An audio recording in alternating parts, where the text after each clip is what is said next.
everyone. We all probably need a cup of coffee by now. You all know that feeling of first thing coffee in the morning. I don't, because my mornings do not start with coffee. It starts with AI, believe it or not. So I open my iPhone first thing in the morning. I read the summary of the notifications. I click on the podcast recommendation. I choose Karimon push notification. I come to the work and I read the summary of Asana projects. Hi, Sarah. All with the help of AI. So whether we realize it or not, AI is already in our lives. The question is how we're going to utilize AI, which is already a member of the team. So I want to throw right away the first question to Nanda. Nanda, how do you see AI agents being part of the marketing team? How does this change the role of human? Thank you. A disclaimer. Most of things what I'm going to say and most of them are going to say is thanks to AI today. So don't think that you will know something new, but the fact that you have come here means that still we have a job and we have a role to play. So AI can't take that away. Having said that, I must say AI is not just a tool anymore. Let's accept it. Good, bad, ugly. It's your teammate, period. But then what else? What can it do? Obviously, there are many things in my group also, and many of the co-panelist companies and organizations. It is taken the role of a 24/7 assistant. It can work without a coffee break. It can give you scale of content. Example, we do a lot of things. Example, when you want to suddenly create a content meant for multiple platforms, multiple languages, multiple countries, why waste your time doing it manually when the initial draft could be done by AI? It is empowered my team and our team from being a doer or implementer to a director. So previously we would be spending some time manually preparing our media plans or campaign initials or maybe some sample themes. Now that heavy lifting is done by the AI, while our team is empowered to become maybe like editor. So a content writer would be more like editor now. He will press the button which approves it. He gives the theme, asks the right question, but gets the content written initially by the AI assistant. But he is the one person who's going to make it look like more suited for the region we are working in, the sensitivity of the region, the cultural nuances that can never be done by the AI. Also, the fact that it is going to be a very hybrid team member. AI along with human will be the new way forward, while the AI helps you do the initial planning part, but the storytelling will always be with us human being. So I look at it as a very good team member who should be always your co-pilot, not the pilot. Well, great insights, and I couldn't agree, and I really like the hybrid version of AI. I think that makes the most sense. James, what do you think? Do you also agree with this, or do you see AI agents more like collaborators or tools, or you see them as a part of the team? Yeah, I think I want to pick up on the team member points, because that's really interesting. So in the agency that I work in a very small team, and it's a lot of demands come from what we deliver for our clients. And the idea around having a team member through AI is appealing. And I'm very fortunate to have an agentic AI platform that I can work with on a daily basis. And I'll just give you a few examples of some of the agents that I'm building and sharing with my teams. The first agent is, I have a marketing professor. I've uploaded into the prompt academic papers from various marketing experts, and it gives me a sounding board to discuss strategies and ideas before we present them to our clients. Another example is I have a stats bot that I work with. The stats agent allows me to collaborate, develop experimentation plans, hypotheses, and again, it speeds up the work that we're delivering. One of the other agents that I work with is a brand analyst. We have a modeling practice that delivers amazing science-driven outputs, but it's very confusing for our strategists to interpret this data. So this agent works to facilitate the interpretation of the model, generate insights, and provide an outline of a strategy that we can roll out with our clients. So the notion of having something that is a teammate, something that can help me, something that can help my team save time in their work, is really starting to change the way we work with our clients.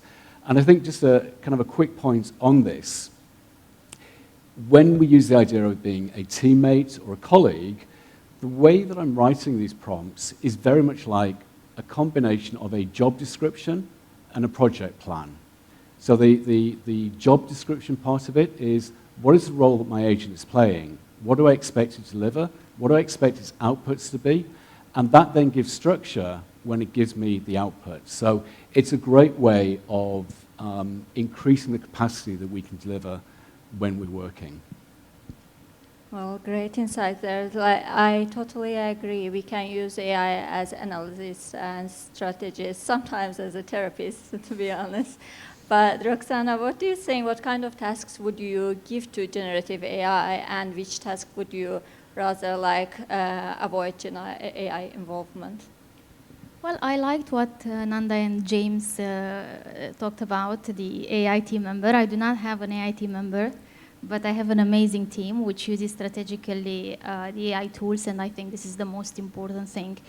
We are all, with all this sheer volume of AI tools, I think that we are all overwhelmed at some point, and we get lost in so many shiny new AI helpers that we lose sight of our marketing objectives. That happened to me at the very beginning, seeing so many things happening around me. I did not know which one to pick first. So what's important, and I learned, is to have an AI strategy in place.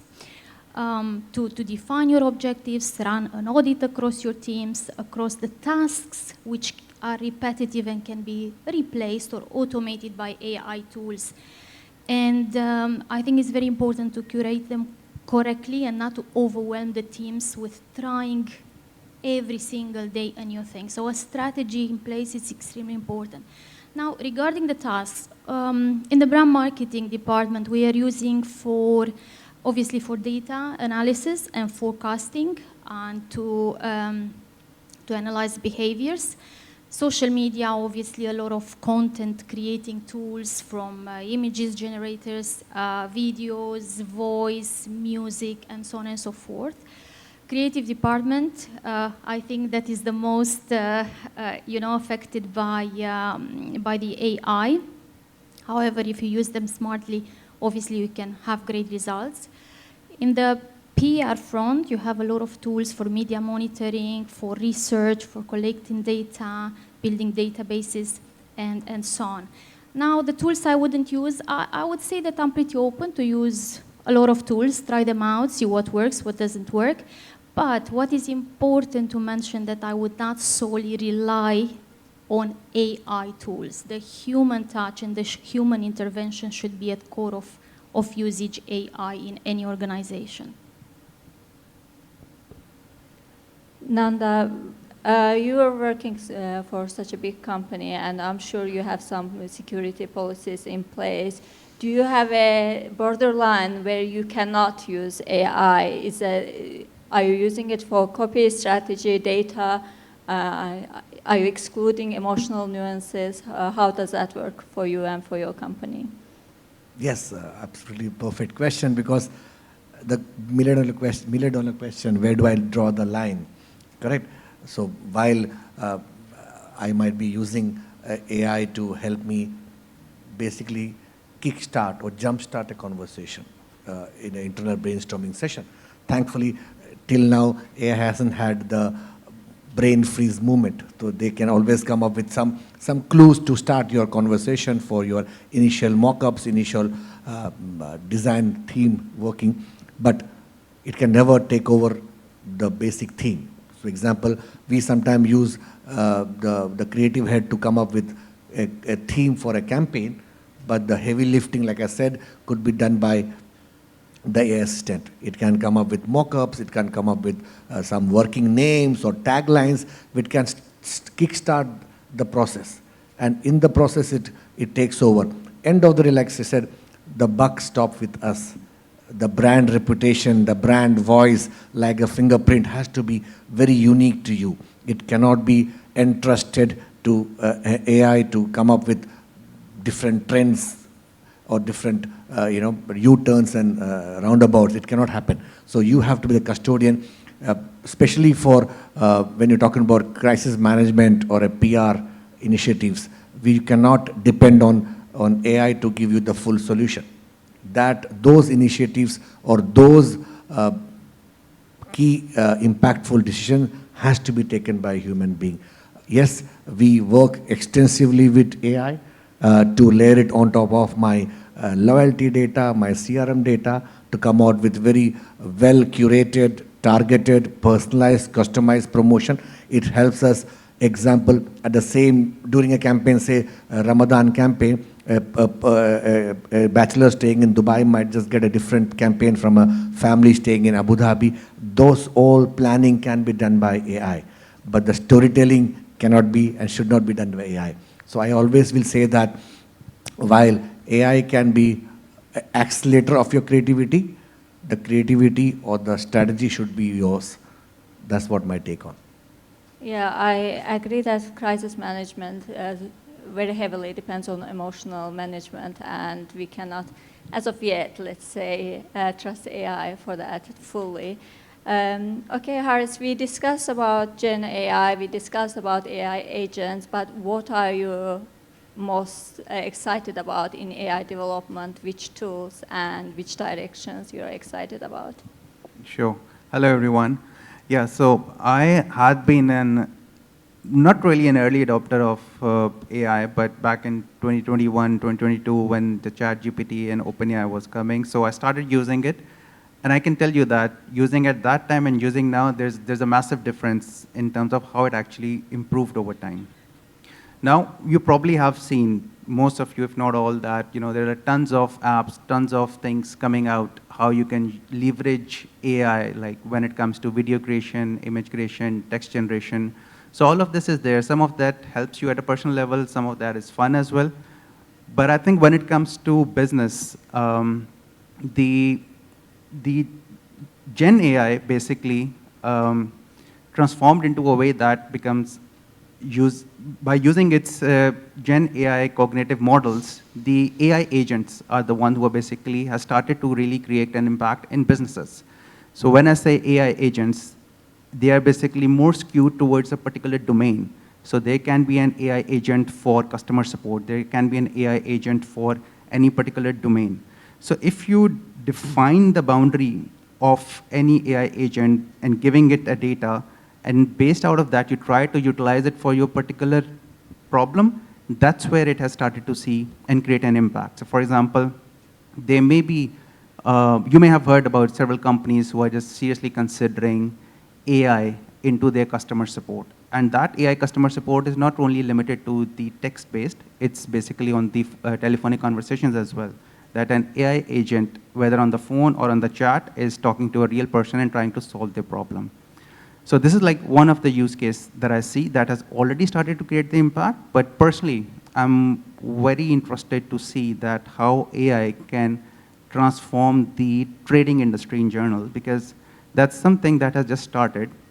So I don't know how many of you actually have ever done any sort of trade, purchasing of stocks or crypto, but if anyone has done that, it basically needs a lot of information, a lot of knowledge that what is your entry point, what is your exit point. So an average trader, I don't think so, will probably be able to ingest all the necessary data points, all the indicators, all the information that they need to bring a trade. So there are several companies which are currently working on coming up with an AI trader who is not an AI bot, or you can say it's not a trading bot, or it's a proper AI system which will actually help you navigate the trades. And the rule for that is simple, that you just have to be 51% accurate, and then you'll be net positive on that. So I think if I just try to summarize, then in the businesses, the customer support has really transformed with the AI, and domain-specific AI development will further transform the business, including trading as well. Yeah, use of AI in fintech is such a unknown waters. Like you can use it in so many ways, and so many nuances are involved in there too. Yeah, very interesting topic in itself, and we can discuss it forever. But we need to move to the next question, and I want to ask James, what is your take on this topic? Like, what are you most excited about AI development? And also, I would like you to answer a question. What do you think about use of AI in automation of media campaigns? Okay, so two interesting topics to cover off here. First thing, what am I excited about? I think the first thing is the speed of development of the industry. Go back to the earlier presentation where we saw the rock eating rocks from 3 years ago. There's another one of these, which is, I don't know if anyone's heard of the Will Smith eating spaghetti, but there are multiple versions of this. They've kind of evolved over the last couple of years.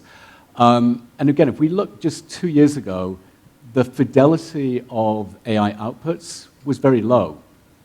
It's improving, but as we start to think about where this industry is going, the precision, the clarity, that is incredibly exciting. What we're seeing is a constant battle between the LLMs and the capabilities that they offer. And again, we're seeing roughly 6 to 9 months, AI capabilities are doubling in ability. That said, the second question on automated campaigns, I'm going to go back to what I just said. The quality and fidelity is still improving. And one of the challenges with automated campaigns today, and I'll name Google and Meta as 2 big proponents of automated campaign management, we are at a point where there is a big risk of letting AI, letting algorithms run your campaigns. And the problem is, it's very simple. If all brands are optimizing to the same audience, to the same KPI, bidding on the same media, the risk is that all brands start to look the same. And we call it a race to the mean. So if we don't add, as Roxana said, the human element to our campaigns to create the brand's differentiation, the brand variability, we risk brands all looking the same. It's going to happen. More and more platforms will increase their levels of automation, but it is critical that brands and their agencies make sure there's human intervention. And the same thing will happen with creative production. AI will automate the production, the resizing, the video side of things. But it's really, really important that the human element of creativity comes into this. Otherwise, brand A, brand B, brand C will have very similar vanilla-looking creative that delivers very average results. So it's critical that brands think about ways to differentiate. And I think this also plugs into the earlier conversation of brand versus performance. Automated campaigns drive short-termism. They optimize to immediate conversion, immediate clicks, immediate video views. These are not the elements that bring long-term brand growth. So again, we need to be mindful of the short-term wins, but also the long-term wins that doesn't come from the current levels of automation. Yeah, you mentioned 2 big players in the market regarding performance buy, and I don't know if you tried it or not. Like most of you probably tried Google's performance marketing with the automation. It's one thing when you're trying to use AI for segmentation and audiences. It's totally another thing when you're using it for creatives, especially if your product is unique. So if it is unique product, it is basically at the moment not gonna use exactly your product, but it will go and use some different product which has the similar name. And with this, I'm coming to you, Roxana, again, being directly involved with the brand. What strategies help maintain brand's voice and authenticity when using AI-generated content? The answer is very simple. It's all in the prompt. The doing is, though, extremely difficult, right, when you feed the prompt. And there are a few important steps which I'm taking. The first one is to feed the AI tool with the brand guidelines. The voice, the tone, the style of the writing, the mission, the personality, to be extremely specific on these points. Then the power of example. I always give an example of the previous brand work so the AI tool would understand what to follow. Also, I'm giving an example of what not to do. Is very important, right? Just to avoid some factual mistakes or any sort of culturally inappropriate outputs and so on. The second thing is directing the prompt, right? So you feed it with your guidelines. Is how do you direct it? You have to give it a bit of a context. I'm not going to say write a social media post. I will always say write a LinkedIn post. It has to be 200 words. It has to be in so-and-so context. So the output would be extremely precise. Then we go back to the human intervention, right, to add that emotional layer of it and to check the facts, which the prompt generated so far. Interaction follows the feedback. We give the prompt, this is correct, make it a bit more like this, or remove that, or add this.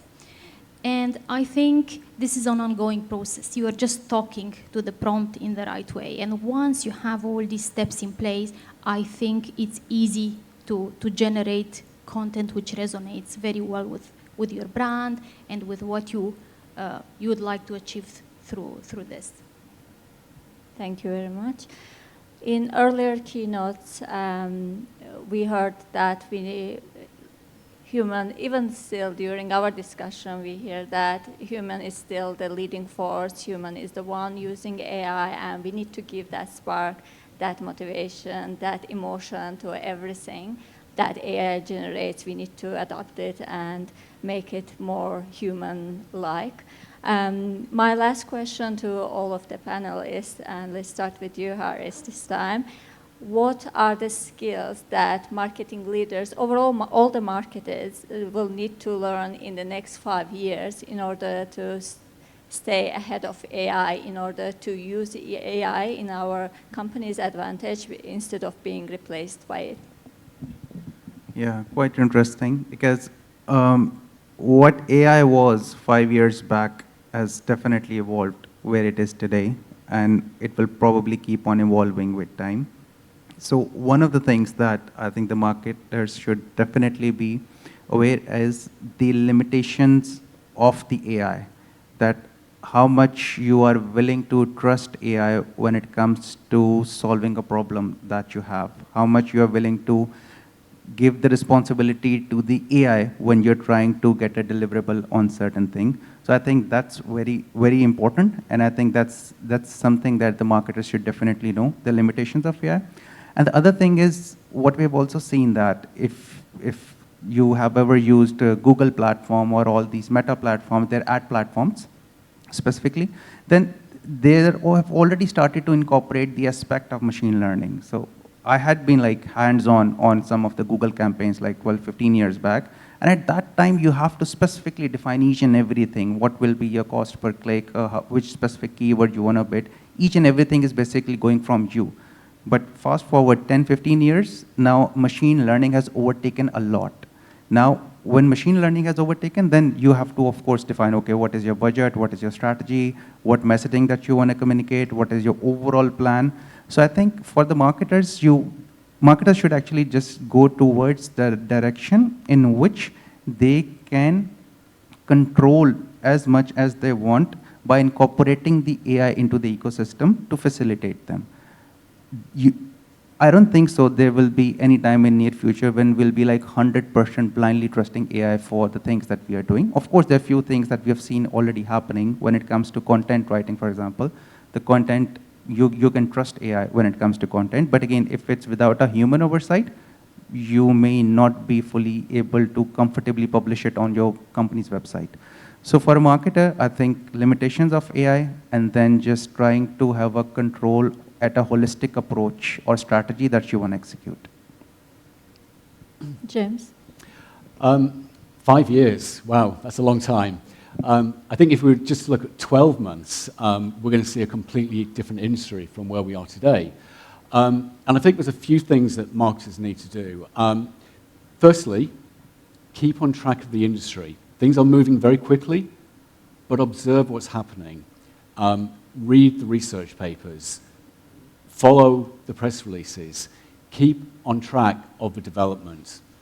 Make use of these tools and technologies for yourselves. We talked about experimentation, but also think about the detail, okay? Roxana made a really good point around needing to rewrite prompts. You cannot just give an AI agent a prompt and expect amazing output. It will read really well, but it won't make sense. So you need to refine, you need to work on it.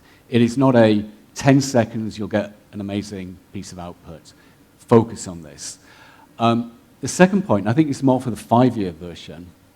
I'm going to give a little bit of a rant here about my children. I've got a 12-year-old.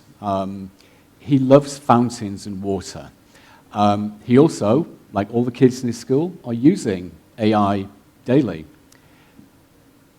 When he creates images, he uses 3 words, draw a fountain, and he gets a terrible fountain. And we keep having this story with him. You need to write a story.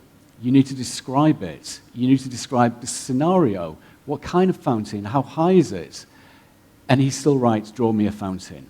So for the Gen Alpha who will be entering the workforce in a few years, this is where they are today.